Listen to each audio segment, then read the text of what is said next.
My name is Bushman. I'm a senior scientist from Lockheed Martin. I have 27 patents. Approximately 13 years ago, I ran across a person who had been given a job by Dr. Teller. Dr. Teller was Oppenheimer's right-hand man, and even after Oppenheimer was thrown out of Area 51, Dr. Teller stayed there and was in charge of several programs. The person that I contact twice to 3 times per month is the head of that program now.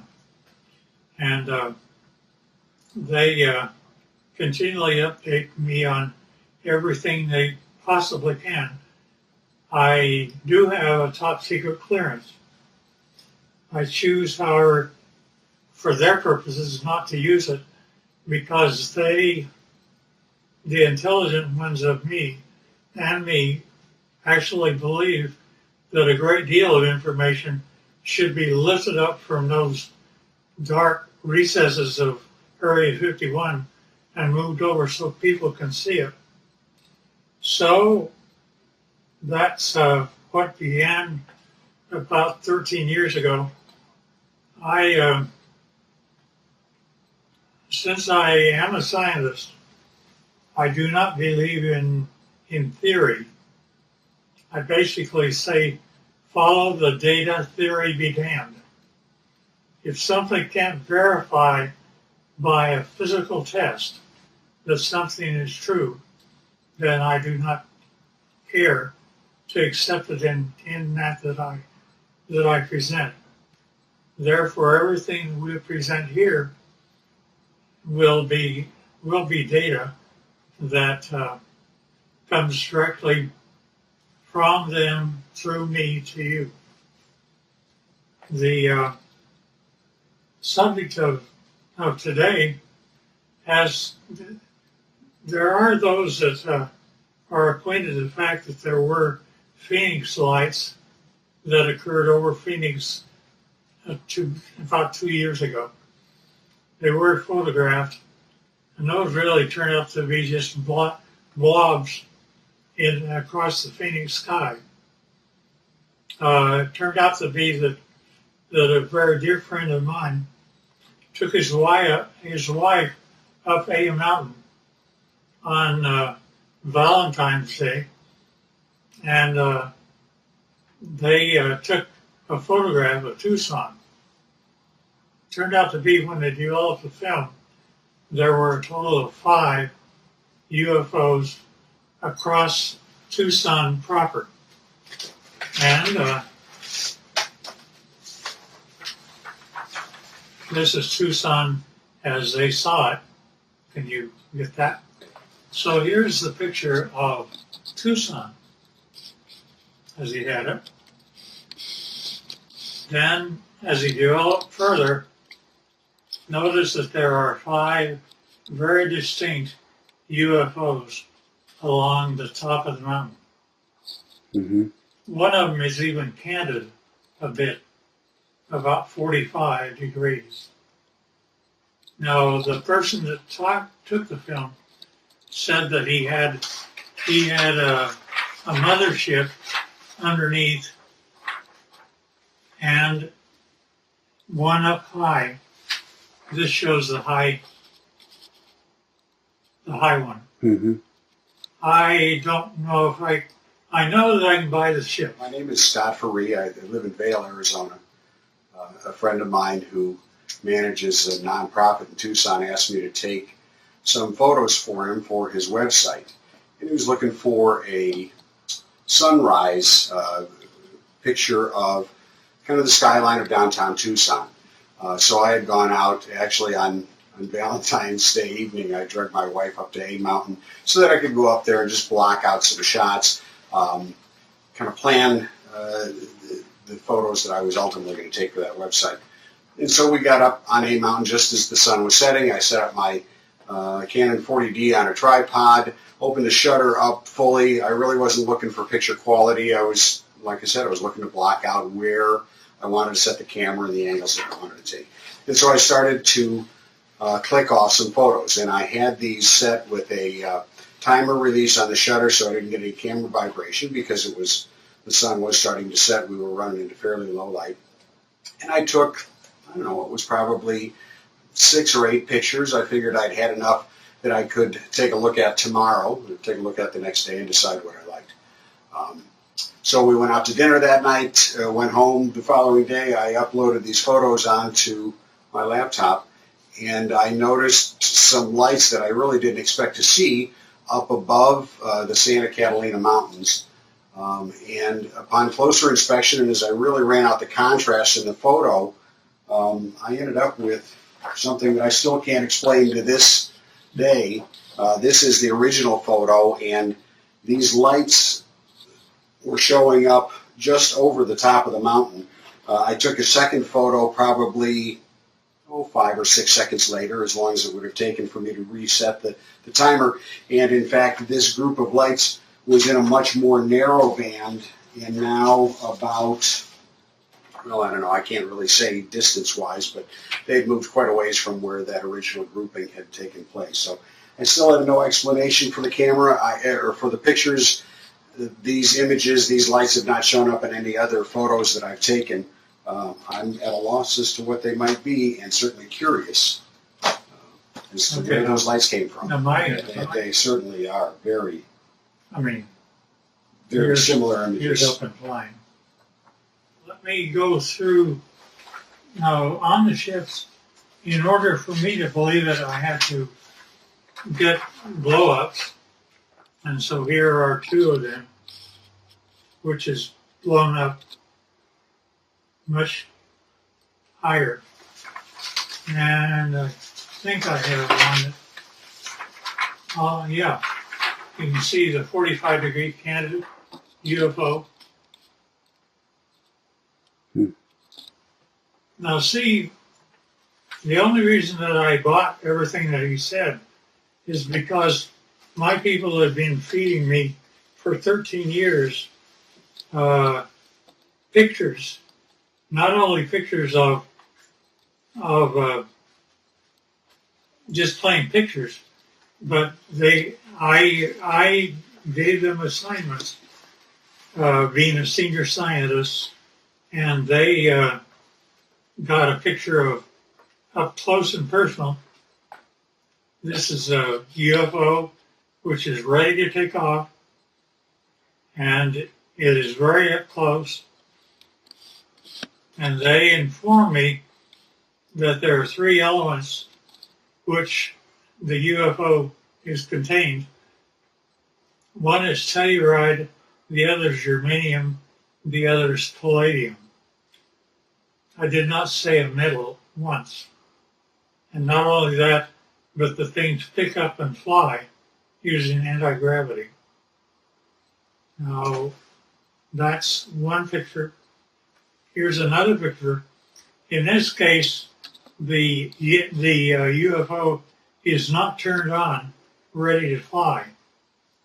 Therefore, it only shows on the upper part of it. And generally, it's white on the underside when power is applied. Here's also another of the same order. Now, these UFOs are 38 feet in diameter, and it was rather surprising to me, since I actually physically gave them my camera. They took this picture as a UFO was departing. Within one flick of my camera, they got 3 UFOs. That's real. And yeah, we don't know why either. Now also, when UFOs come in, they like we have a heads-up display for our pilots. They do too.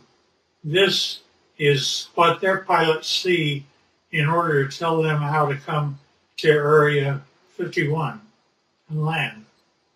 And not only that, they can go to a vertical hole in a mountain over 51 and go down a shaft. They don't have wheels. They don't have anything like that. They take off by going up straight, and then not only that, but they travel extremely rapidly. Their home planet is Quintonia, which is 68 light years from us.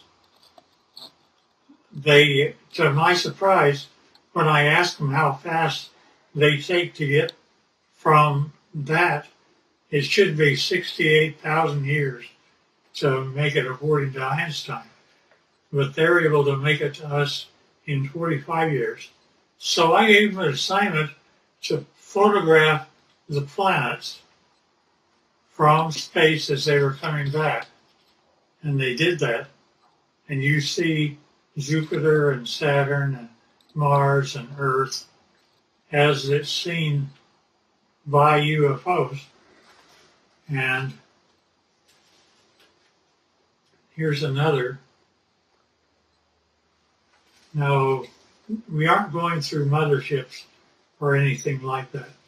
Nevertheless, those are the UFOs. Now, when they actually get powered up and actually start traveling, it turns like this. You do not hear sound. They're up. They travel like that. They look like that, and they travel extremely rapidly. Now, the question is who are they? Here's another one that's, you see the bottom, how it's all white? It's turned on. Here's also the bottom turned on. Strangely enough, I asked them to take pictures of the power unit on the bottom, up close and personal. They gave me this. I don't know what this means. That's when my camera actually looks into the power center of the UFO. Now, I asked them to tell me about who was flying these things. He therefore said, fine, they're approximately 5 feet, 4.5 to 5 feet tall. They had one or two of them around it that were 230 years old, and we have a total of at least 18 that exist and operate with our facility as Teller set it up. Now notice the eyes are different, nose are different, but they do have 5 fingers, 5 toes, 2 eyes, and rather strangely enough, I asked him how they communicate. He says, well, it's like this, Ward. You all of a sudden have a question in your mind. You walk into a room with one of them, and all of a sudden you find yourself giving the answer to your question in your own voice. They're able to use your own voice by telepathy to talk to you. And I said, fine. Now that's how they look front. But when you turn around and look at the back, it's like that. Now notice that they have 3 backbones. They're actually cartilage. Nevertheless, it's a much more efficient system as ours. They also have 3 ribs in their system rather than more. This is also the back side of an alien. Here's a 45-degree look.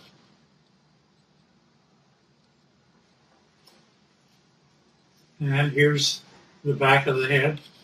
Notice the veins, no hair.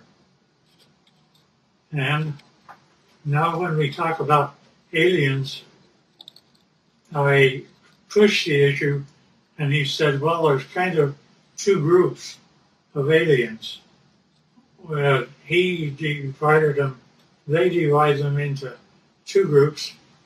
One group he calls, it's like you have a ranch.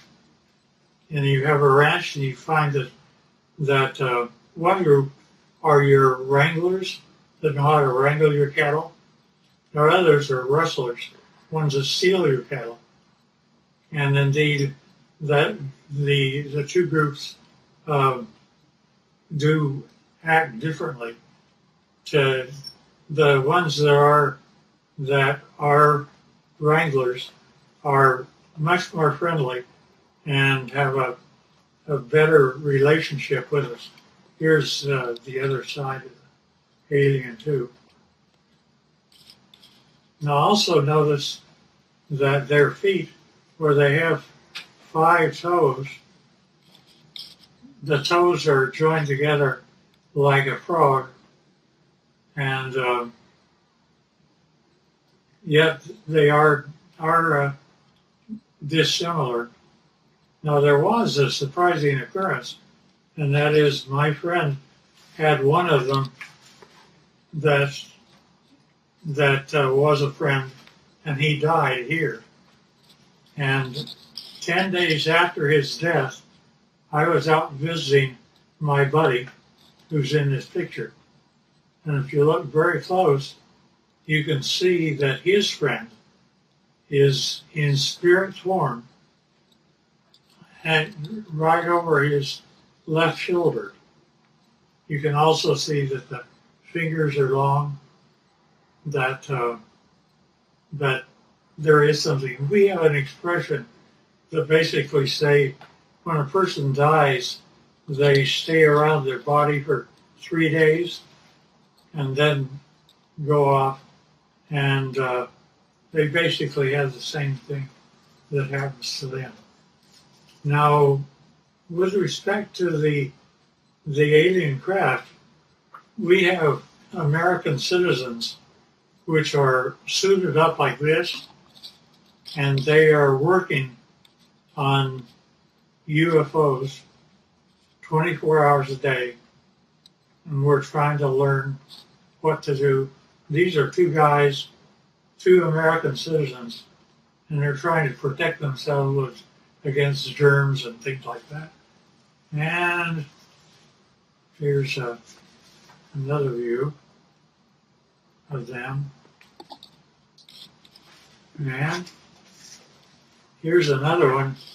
There's an upper part of a UFO and a lower part of a UFO. This is the upper part, and it's just one of them up there. They have, generally we give them suspenders so that if they start floating, they don't have gravity on the inside. Somebody can grab them and pull them over to the side. And this is the home planet that they come from, which they call Quintonia. Now notice that the hand, that's an alien hand. Notice that that the fingers are longer than ours by quite a bit, about 30% longer, and that's just the way they're put together. Now, at any rate,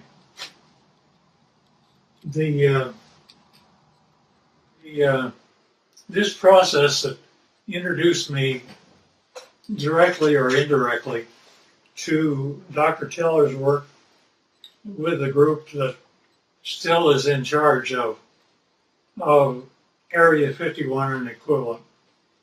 Turned out to be a doctor, very, very fine gentleman. And I was carrying on a conversation with him. He saw how the subject was going. So he simply said, well, you need to know what I did one day. And I said, okay. He said, I was in the process of doctoring a pilot who was a test pilot, a Navy test pilot for the United States government. And it was 1947. said he began, I don't know if it's a drug I had him on or what was occurring, but he basically told me that the radar group, had found a blip out over New Mexico, and that they would like to assign me to go out and check it out. So he said, fine, I'll do that. And he got the fastest airplane that existed then, which was a propeller at the time. And it was fully armed and all the rest of those things. Nevertheless, he was out flying and he found the item, and he immediately communicated back, and he said, I wish authority, first of all, I want you to tell me, are there any other airplanes flying? Are there commercial or anything else around other than he and I? Said, just the two of you. And he said, fine. Second thing I want to know is, do I have authority to shoot it down? I said, why do you want authority to shoot it down? He says, because I am flying the fastest thing that the United States can make, and he's beginning to leave me. Therefore, I know he's either a friend or an enemy, and if he's leaving me, he's an enemy. Therefore, I wish authority to shoot it down. The commander said, fine. He granted him authority. He pulled in. He shot him down. It came down. He flew past and saw that there was a road on the one side of a fence area. He came down and landed his airplane. Hard to do, but he did it. And then he cut across the fence. One of them, the door was open. One of them was out walking around. But he didn't care about that. He cared about what the vehicle was. So he went over, and rather strangely enough, when he ducked down, because they're only 5 feet high, he saw that he could see through the walls. Not only that, but as he stepped in, the floor was spongy.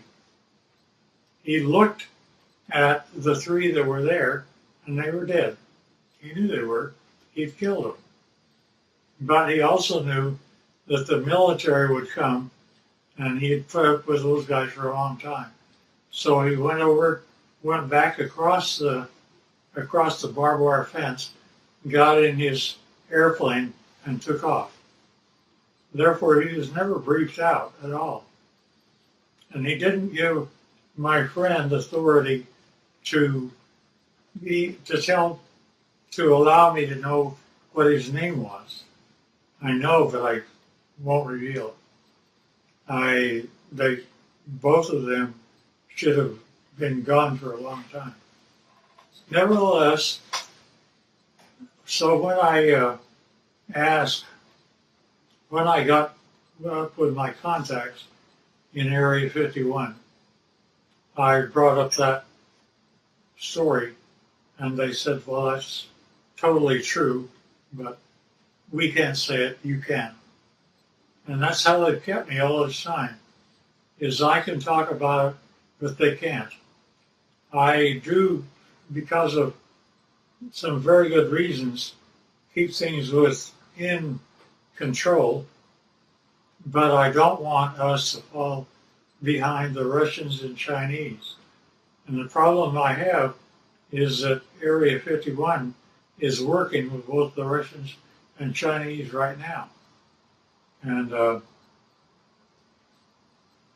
trying to make UFOs, they have, there's been a total of 39 United States citizens that have lost their lives trying to reverse engineer UFOs. And Well, the last one I heard of was a year and a half ago, where we lost 19 lives in one test. They actually wanted to bring various flying craft near the UFO, and the UFO defended itself, and 19 of our people died. Now, they kept giving me things rather than, they would give me pieces of UFOs, and I would come to my laboratories. I had the laboratories of Lockheed and every place else. So I would do that, but I would get pieces of UFOs. For example, I have 3 little pieces of UFOs down underneath the thing that looks like a quartz crystal. Notice that that is my hand, and it is giving weight. It says that it weighs 100 grams. Now, without those 3 items, when I take the UFO material away, notice that the 3 UFO items are gone. But also notice that the weight of the crystal is now 650 grams. The implication here is that if I were to take the pieces of UFO and put them underneath an average man's scale, he would weigh 45 pounds. Basically, they're working in anti-gravity, and therefore our effort is anti-gravity. Now, not only that, but we take these same pieces of items, and I go to a standard voltmeter, and notice that in my voltmeter, I am getting a total voltage of 249 volts out of one piece of UFO. Not only that, but the team took a piece of UFO and connected it up like this and was able to have a complete laboratory operate for 6 months with heavy equipment. And it goes all the way up to 12 amperes. And since you didn't really get this before, here's the foot with the toes joined together. And this is a better view of the same. Now notice also, this is the body of an alien, and where we have 6 ribs that are connected together, they have 3. And the total height is less than 5 feet. And they still look like this, not like you and I. Nevertheless, so we're able to obtain voltages and anti-gravity, and anti-gravity appears several ways, which is rather unique and nice. Scotty talked about UFOs. I basically said, yeah, I understand, because here is what Area 51 was giving to me since the year 2000 and beyond. Notice it's recent. And we have one triangle, then we have 1, 2, 3, 4, 5, and we have one that's 150 feet across, if not larger. And each one of these are separate documentation of UFOs that were photographed and taken across the world from 2000 the year 2004. Now, when you actually get what that all means, is the UFO, when it's white on the underneath side, is ready to fly like that. And it's anti-gravity, that's the reason you don't hear anything. But when it's just parked means just floating in air. It could be above your house, like this, and this. This turns out to be the heads-up display that the aliens see of how to go to Area 51 and store their craft. Nevertheless, this is what the craft looked like. That's how they change power. And notice that here's an egg-like thing, but it's standing on end only because it has no gravity itself. And that is a piece of UFO germanium. And this little dot is a piece of neodymium magnet, which is above the germanium, and it's floating all by itself. And that, again, is a UFO. And we don't know why, but the crystal appears to be a colored rose, and we can't figure out why yet. There's a whole batch of analysis that we're having to do. Alien, side view, front view, top view, line.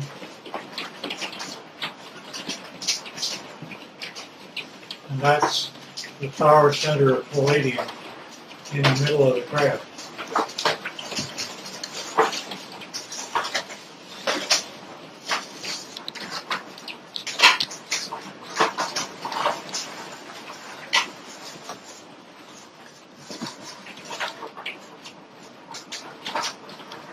In case I missed anything.